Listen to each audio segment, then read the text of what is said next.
আলাইকুম দর্শক ভাই ও বন্ধুরা, ফ্রেন্ডেরা কিরাম কি আছেন?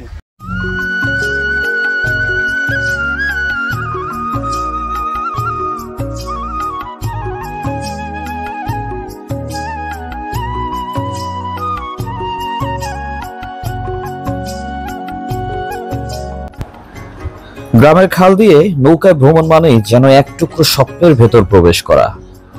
স্বচ্ছ পানির উপর ভেসে চলা নৌকা, দুই তীরে সারি সারি সবুজ গাছের মায়াবী ছায়া, যেন প্রকৃতি আপন হাতে সাজিয়ে রেখেছে এই পথটুকু। কোথাও দেখা মিলবে জেলে ভাইয়ের নৌকার মাথায় বসে মাছ ধরা, চারপাশে পাখপাখালির কিচিরমিচির শব্দ, দূরে কোথাও গরুর ঘন্টার মৃদু শব্দ, আর মাথায় আলতো করে বয়ে যাওয়া শীতল হাওয়া। সব মিলিয়ে এক অদ্ভুত প্রশান্তি এসে ভর করে মন জুড়ে। মনে হয় সময় থমকে যাক এই শান্ত সবুজ জগতে।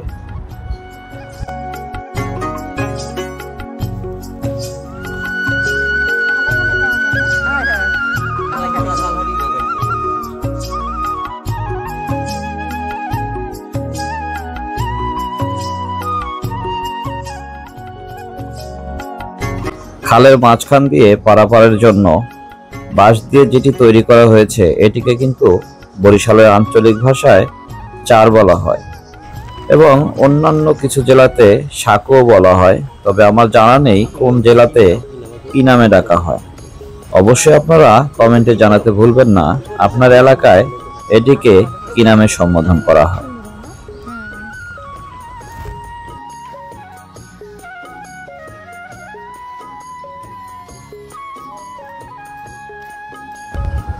গ্রামের খাল দিয়ে নৌকায় ভ্রমণ যেন জীবনের কোলাহল থেকে পালিয়ে এসে প্রকৃতির বুকের ভেতর ডুব দেওয়া।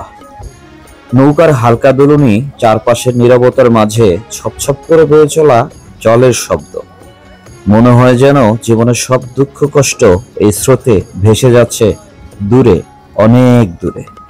স্বচ্ছ জলের নিচে মাছের খেলা, দুই তীরে সবুজ গাছের অনন্ত সারি, সূর্যের আলো গাছের পাতার ফাঁক দিয়ে এসে পড়ছে পানির বুকে, যেন সোনা ঝরছে তরঙ্গের গায়ে।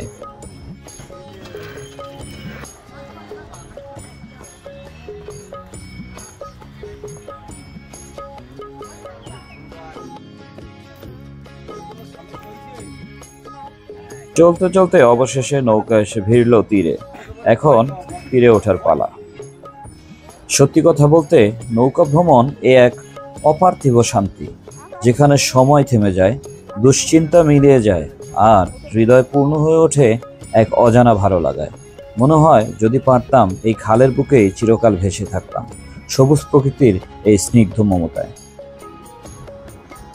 আজকের মতো তাহলে এতটুকুই। সকলে ভালো থাকবেন, আর যদি আপনারা চ্যানেলে নতুন হয়ে থাকেন অবশ্যই চ্যানেলটি সাবস্ক্রাইব করতে ভুলবেন না। ভালো থাকবেন সবাই, আল্লাহ হাফেজ। তো ভালো থাকেন। হাই।